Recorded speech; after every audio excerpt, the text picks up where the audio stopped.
가난과 불평등보다 더 심각한 양극화, 공존의 붕괴를 경고하다. 있습니다. 가난과 빈곤보다 더 심각한 것은 극심한 양극화다. 한국이 직면한 진짜 위기의 본질은 단순한 불평등이 아니라 양극화다. 양극화, 공존의 붕괴를 경고하다. 안녕하세요. 오늘 우리는 어쩌면 우리 사회의 가장 깊은 병, 바로 사회 양극화 문제의 속을 한번 제대로 들여다보려고 합니다. 이건 단순히 누가 더 잘 살고 못 살고의 문제가 아니에요. 우리라는 공동체 자체가 어떻게 서서히 무너져 내리고 있는지 그 보이지 않는 상처를 함께 따라가 보겠습니다. 자, 본격적으로 시작하기 전에 이 근본적인 질문부터 한번 던져볼게요. 지금 우리 사회를 이렇게 아프게 하는 진짜 병의 이름은? 과연 뭘까요? 오늘 우리는 바로 이 질문에 대한 답을 찾아가는 여정을 떠나는 겁니다. 오늘 이야기는 크게 5부분으로 나눠서 진행할 건데요. 먼저 우리가 흔히 아는 불평등 너머에 숨어 있는 진짜 위협을 짚어보고 그 다음에 양극화의 본질이 뭔지 파헤쳐 볼 겁니다. 그리고 지금 우리 한국 사회가 어떻게 갈라지고 있는지, 그로 인해 어떤 끔찍한 대가를 치르고 있는지, 마지막으로 다시 함께 살기 위한 길은 없는지 모색해 보겠습니다. 네, 그럼 첫 번째 이야기부터 바로 시작해 보죠. 불평등. 그리고 그보다 더 큰 위협에 대한 이야기입니다. 우리가 오랫동안 사회 문제라고 하면 불평등을 떠올렸잖아요. 소득 격차, 자산 격차 같은 것들이요. 근데요, 만약에 그게 그냥 겉으로 드러난 증상일 뿐이라면 어떨까요? 마치 빙산의 일각처럼요. 진짜 문제는 수면 아래에서 우리 사회의 기반 자체를 녹이고 있는 거대한 얼음덩어리, 더 근본적이고 파괴적인 병일 수 있다는 거죠. 그 병의 이름이 바로 양극화입니다. 아니, 양극화가 대체 뭐길래 우리가 맨날 듣던 불평등보다 더 위험하다는 걸까요? 지금부터 그 둘의 결정적인 차이가 뭔지 한번 제대로 보여드리겠습니다. 자, 이 그림을 보시면 정말 확 와 닿으실 거예요. 왼쪽이 우리가 알던 불평등 사회, 피라미드 구조입니다.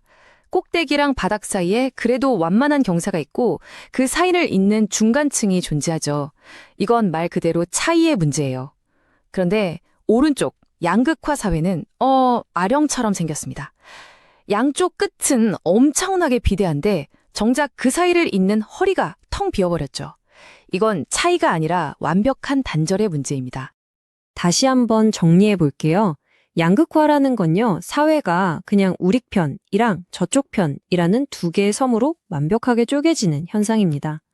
두 섬을 이어주던 다리, 즉 중간지대가 사라져버리고 결국 우리는 하나의 공동체라는 믿음 자체가 파산해버리는 상태, 그걸 바로 양극화라고 하는 거죠. 네, 바로 이겁니다. 차이가 아니라 단절. 이게 정말 중요한 포인트예요. 이건 단순히 월급 액수가 다른 사람의 문제가 아니에요.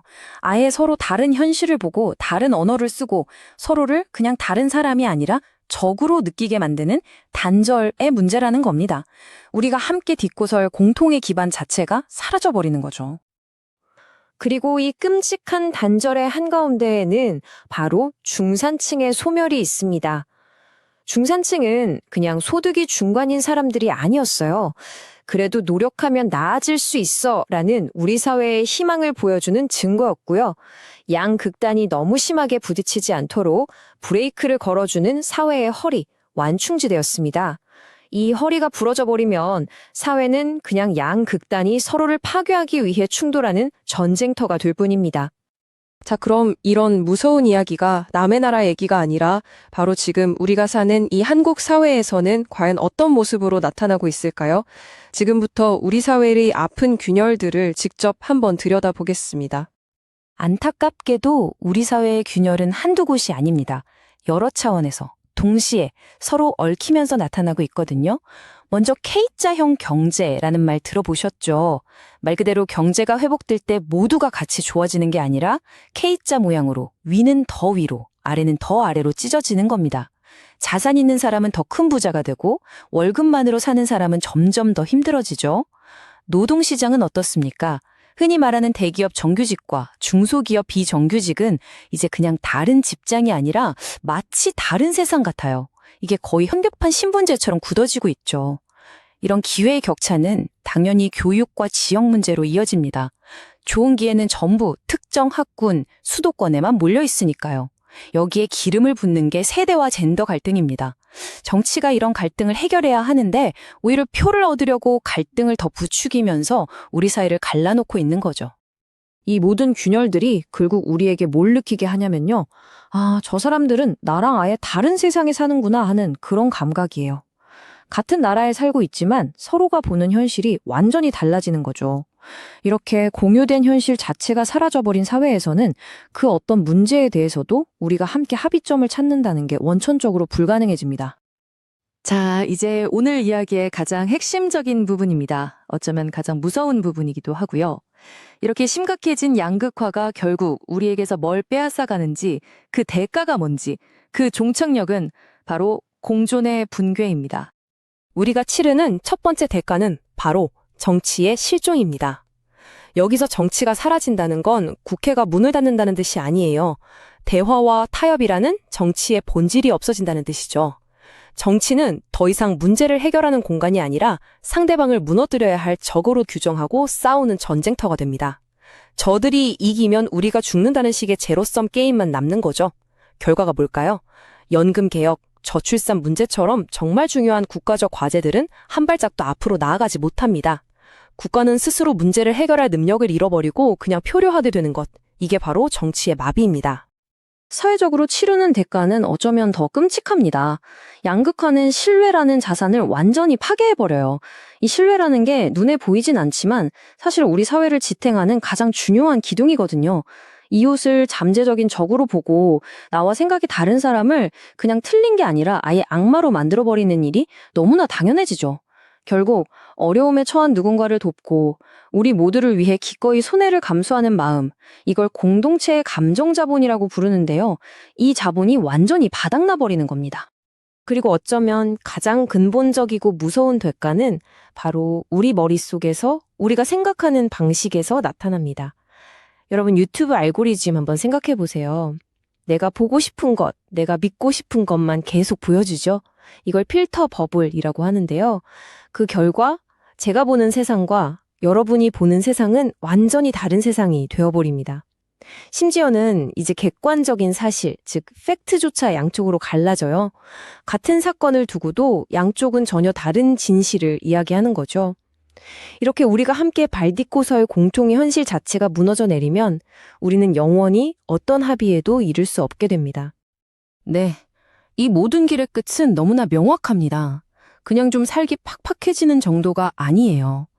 우리가 우리라고 부를 수 있는 공동체 자체가 죽음을 맞이하는 것. 그게 바로 양극화가 우리에게 내미는 최종 청구서인 셈이죠. 그럼 우린 그냥 이대로 파국으로 가는 열차에 앉아 있어야만 할까요? 아니요, 그렇지는 않습니다. 아직 길이 있다고 믿고 싶습니다. 마지막으로 어떻게 하면 이 붕괴를 멈추고 다시 함께 살 수 있을지 그 길을 한번 모색해 보겠습니다. 물론 이 거대한 문제를 한 번에 해결할 마법 같은 처방은 없을 겁니다. 크게 3가지 방향에서 동시에 노력이 필요해요. 첫째, 기회의 사다리를 복원해야 합니다. 무너진 교육, 노동, 주거 시스템을 개혁해서 부모 찬스가 아니라 내 노력이 결과를 만드는 사회의 기본 원칙을 되살려야 합니다. 둘째, 만남의 장을 의도적으로 만들어야 합니다. 온라인이든 오프라인이든 나와 생각이 전혀 다른 사람들과 자꾸 만나서 대화하고 서로의 입장을 들어볼 수 있는 공간이 필요합니다. 이걸 통해 무너진 신뢰를 다시 쌓아올려야죠. 마지막으로 대한민국 전체의 균형을 맞춰야 합니다. 모든 기회가 수도권에만 몰리는 이 기형적인 구조를 깨고 어디에 살든 존중받고 기회를 얻을 수 있는 진짜 균형 발전을 이뤄내야 합니다. 결국 이 양극화라는 건 지갑의 문제가 아니라 마음의 문제인 것 같습니다. 서로를 믿고 공감할 수 있느냐의 문제죠. 오늘 이 긴 이야기를 다 듣고 난 지금 우리 스스로에게 한번 물어봐야 할 것 같아요. 저 찢어진 다리 건너편에 있는 사람을 다시 우리의 이웃으로, 동료 시민으로 바라볼 수 있을까? 그리고 가장 근본적인 질문이죠. 우리는 아직 함께 살 준비가 되어 있는가?